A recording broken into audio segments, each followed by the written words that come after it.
Haya, mlikuwa mna maswali? Ungeanza kutuambia kwa jinsi ulivyokagua na hali uliyoikuta wakati nyinyi mnataka nini kujua? Taarifa nzima ya ziara hapa leo. Mimi nawashukuru jamani. Mimi nimefika hapa mkuu wa wilaya ya Ubungo kutekeleza maelekezo ya Mheshimiwa Waziri Mkuu aliyotoa siku ya jana alipofanya ziara katika wilaya yetu ya Ubungo kupitia waziri wa mambo ya ndani, ambapo waziri wa mambo ya ndani ameniagiza nifike hapa kuja kukutana na jeshi la polisi ambao walikuwa katika eneo hili wakiendelea na shughuli zao za kawaida za ulinzi na kutoa taarifa rasmi kwamba eneo hili ibada zinapaswa ziendelee kama ilivyokuwa hapo awali. Lakini niliona sio vyema na ni busara mimi mwenyewe binafsi nikafika kujionea hali ilivyo kwa kipindi hiki ambapo kulikuwa hakuna shughuli zote za ibada. Na namshukuru mchungaji pamoja na timu yake, tumeongozana, wamenionyesha hali ambayo iko ndani. Kuna baadhi ya maeneo nimejionea mwenyewe, kuna baadhi ya milango ambayo inaonekana imevunjwa.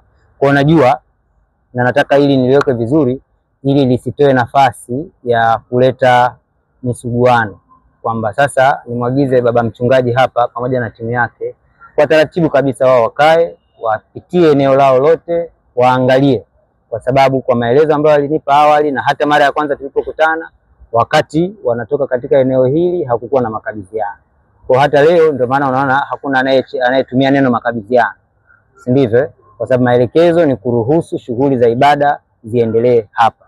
Kwa mimi nimuombe baba mchungaji pamoja na timu yao watakaporudi hapa kwa utulivu, wao waangalie hali ambavyo waliacha katika mazingira walioacha na hali ambavyo walikuta, na waniletee mimi taarifa rasmi ya kile ambacho wamekutana nacho. Wasiwe na wasiwasi wowote au woga wowote kuja ofisini kwangu kuniambia bwana mkuu wa wilaya, baada ya wewe kufika katika eneo lile na sisi kurudi kwa ajili ya ibada, hali halisi tuliyokuta sisi ni hii hapa. Baada ya hapo kutakuwa na maelekezo ambayo nitayatoa kwa namna ambavyo watakuwa wamefika kwangu. Nafanya hivi kwa lengo moja tu, kwamba ni maelekezo ya Mheshimiwa Rais, ni lazima tusikilize wananchi. Sasa siwezi juzi tu Mheshimiwa Rais ametoa maelekezo ya kusikiliza, alafu mimi nifunge milango ya kuto kusikiliza nini ambacho baba mchungaji atakuja kuniambia. Kwa mimi nitakuwa tayari kupokea na kusikiliza kutoka kwao baada ya wao kuwa wamerudi katika eneo hili. Lakini pia vile vile jambo la pili, niliona baadhi ya watu baada ya tamko lile kutolewa, kuna watu wengine walishukuru, wengine wakakebehi, wengine wakafika mahali wakasema kwamba huu ni mtego wa kumtafuta mchungaji Gwajima. Hapana, maelekezo haya ni ya serikali na yaheshimiwe. Kila mtendaji anayehusika kusimamia maelekezo ya serikali atekeleze wajibu wake. Hilo ndio la muhimu. Asije akatoka mtu akapotosha maelekezo ya waziri mkuu au maelekezo ya Mheshimiwa Rais na kuja kuleta jambo ambalo lingine tofauti. Hapa ni eneo la ibada na litatumika kwa ibada. Hakuna maelekezo mengine yoyote ambayo Mheshimiwa Rais au waziri mkuu ameyatoa. Kwa hiyo sitegemei kwamba kuna mtu yote mwingine ataenda kutafsiri anavyotaka yeye, atengeneze hofu, atengeneze mazingira. Hakuna sababu kama hivi. Kwa mimi niwape rai waumini wote, wachungaji wote waendelee na shughuli zao bila kusumbuliwa na mtu yoyote yule, kwamba hakuna maelekezo au maelezo mengine tofauti yaliyotolewa na Mheshimiwa Waziri Mkuu zaidi ya haya ambayo tumekuja kuyasimamia na kuyatekeleza. Baada ya kusema hayo, mimi nawashukuru, na kama kuna lolote, naona kuna saa utaka kuniuliza swali. Simaona. Lakini Mheshimiwa DC, mbali labda na milango kuvunjwa, kwa mujibu wa mchungaji wakati tunatembea naye, kuna vitu vingine ambavyo kwa yeye pia vimemshangaza tofauti na milango tu. Labda kama tunajua kanisa kuna labda sadaka, kuna vifaa vya muziki na mali nyingine. Sasa mshangao sio kitu unachokipima kwa macho. Sasa ukiniuliza kama nimeona mchungaji ameshangaa, nikimaanisha ni kwamba ameona kitu cha tofauti na walivyoacha au kawaida ilivyozoeleka. Sasa ndio najiuliza, yani mimi nawezaje kujibia yule ameona nini? Na hapa maelekezo yangu walituingiza kwenye chumba cha self, wanasema ni cha fedha, lakini wakasema ile self imevunjwa. Kwa hiyo pia sasa ndio maana tumesema hivi kwamba baba mchungaji na watu wake watarudi. Tusiwaweke kwenye pressure ambayo ni unnecessary. Kuanza kumwambia ulikuta nini, ukukuta nini, ukufanyaje. Yeye atafanya tathmini yake kwa utaratibu wake na kwa nafasi yake, si ndivyo? Kama kuna sefu, kama kuna hiki, baada ya yeye kuwa amejiridhisha, tutapata hiyo taarifa, kwa sababu sasa hivi tutaenda kutoa taarifa ambazo ni za kufikirika. Umeelewa kwamba kulikuwa kuna sasa hajajua, yeye ndio kwanza amefika na umemwona hapa. Hata kukagua tu hawajakagua, tumetembea. Umeelewa? Ukaguzi ni kitu ambacho ni systematic. Si sawa? Atakuja atafanya ukaguzi. Leo ametembelea.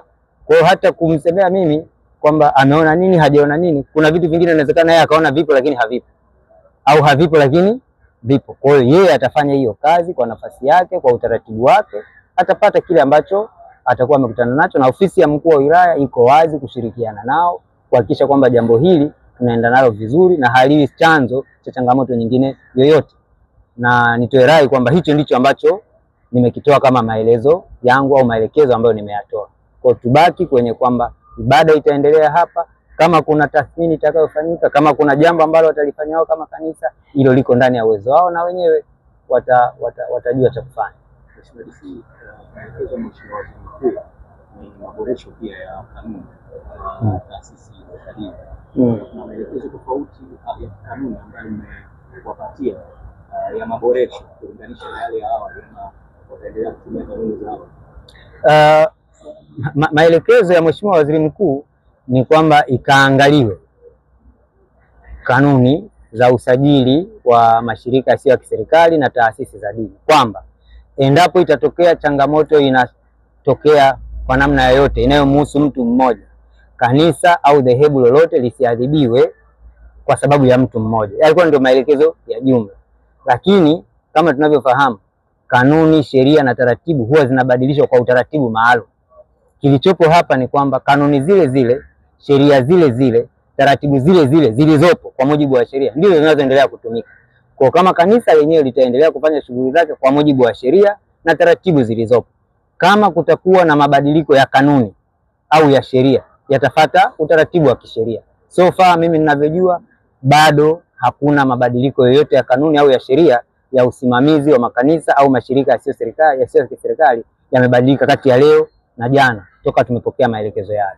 Na mheshimiwa, kuna hii kwamba baada ya kurejea sasa kuna uangalizi wa miezi 6. Sasa katika kipindi hicho kuna mwongozo ambao mmewapa namna ya kufanya ibada zao, au katika kipindi hicho cha uangalizi ibada inafanyika kwa utaratibu ule ule wa ibada, kwa sababu katiba yetu inasema masuala ya imani ni ya mtu na Mungu wake. Sasa utampa utaratibu kwamba usisali saa 4 njoo sali saa 7, huo si utakuwa umeingilia muda wake wa swala, si ndivyo? Maelekezo ya uangalizi kwa tafsiri yangu mimi ni kwamba katika kipindi hicho lisifanyike jambo lingine lolote nje ya ibada. Yaani tusije tukafika hapa tukakuta kanisa hili sasa linauza nyama ya nguruwe, au labda linafanyika nini wakati limesajiliwa kama kanisa, si ndio? Hii imetoka kama mfano tu, lakini msingi wa maelekezo ni kwamba ndani ya uangalizi huo ni kwamba kusiwe na uvunjifu wa sheria wowote au kiukwaji wa kanuni au jambo lingine lolote.